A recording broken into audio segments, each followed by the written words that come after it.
정신 수행을 하고 있는 신부님과 30대 여성 상담자 간의 내면의 갈등, 자아와 욕망의 충돌, 그리고 수행의 깊이를 중심으로 얘기해 보겠습니다. 1. 신부님의 심리 상태. 내면의 평화와 고독. 신부님은 종교 생활 내에서 정신 수행을 하는 중으로 물질적인 세계와의 단절을 추구하며 정신적 평온과 깨달음을 얻기 위해 노력하고 있습니다.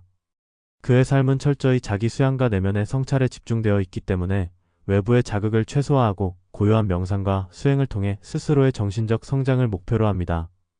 하지만 30대 여성 상담자가 찾아오면서 신부님은 잠시 속세와의 접촉을 경험하게 됩니다. 여성이 자신에게 고민을 털어놓으며 도움을 요청하는 상황에서 신부님은 본능적인 감정과 수행자의 이성적 태도 사이에서 갈등을 느끼게 됩니다. 이성적 자아.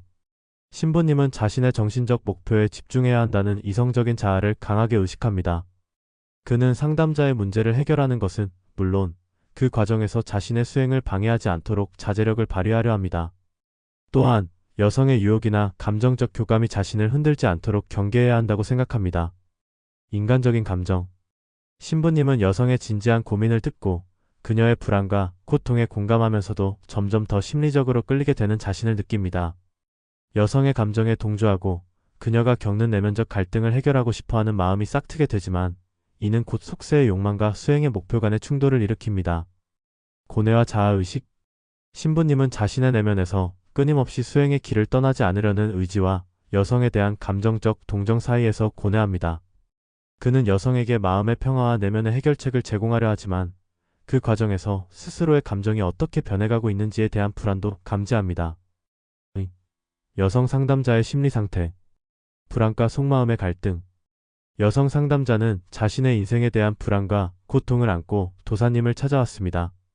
그녀는 자기 인생에 대한 방향을 잃어버린 느낌과 내면의 혼란을 해결하려는 마음으로 상담을 시작합니다. 하지만 상담을 통해 신부님에게 마음을 열면서 점차적으로 감정적인 유대감이 커지게 되며 그로 인해 자신도 모르게 내면의 갈등이 발생합니다. 문제 해결을 원하는 마음.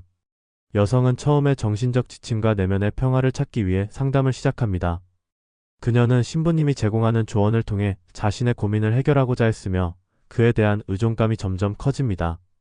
신부님의 차분함과 깊은 통찰력이 그녀에게 안정감을 주지만 이는 점차 그녀의 감정을 복잡하게 만들기 시작합니다. 감정의 혼란과 유혹. 상담을 받는 동안 여성은 신부님의 평온한 존재에 끌리기 시작합니다. 그는 항상 차분하고 이성적으로 문제를 다루지만 여성은 그의 고요함 속에서 숨겨진 강한 남성적인 매력을 느낄 수 있습니다. 신부님의 조용한 눈빛, 말투, 그리고 그의 깊이 있는 말이 점차 자신에게 끌리게 되는 감정을 일으킵니다. 그녀는 자기 감정을 통제하려 하지만 점점 더 신부님에게 의지하고 그에게 자신을 열고 싶은 욕망을 느끼기 시작합니다. 내면의 고통과 신부님과의 감정적 교감 사이에서 혼란스러운 감정이 일어나는 것입니다. 자신의 마음에 대한 혼란. 처음에는 상담을 통해 문제 해결을 원했던 여성은 점차 신부님에 대한 감정이 커지면서 자기 감정을 이성적으로 판단할 수 없는 상황에 빠집니다. 그녀는 신부님의 깨달음과 수행이 자신에게 깊은 영향을 미친다는 사실을 깨닫고 자신의 감정을 어떻게 받아들여야 할지 고민합니다. 3. 결론. 내면의 갈등과 인간적인 연결. 신부님과 여성 상담자는 각각의 갈등 속에서 서로에게 심리적인 유대감을 느끼게 되지만 두 사람은 이 감정을 어떻게 처리해야 할지에 대해 고민을 계속합니다. 신부님은 수행을 위한 결단과 속세의 유혹 사이에서 자기 통제를 해야만 하고 여성은 감정의 혼란 속에서 자신이 원하는 것이 무엇인지 명확하게 알지 못하는 상황에 놓입니다. 이 이야기는 내면의 성찰과 인간적인 감정의 갈등을 일으키는 상황을 그리며 결국 자기 통제와 정신적 성장을 향한 여정에 대한 중요한 메시지를 담고 있습니다. 공감하신다면 구독, 좋아요 부탁드립니다.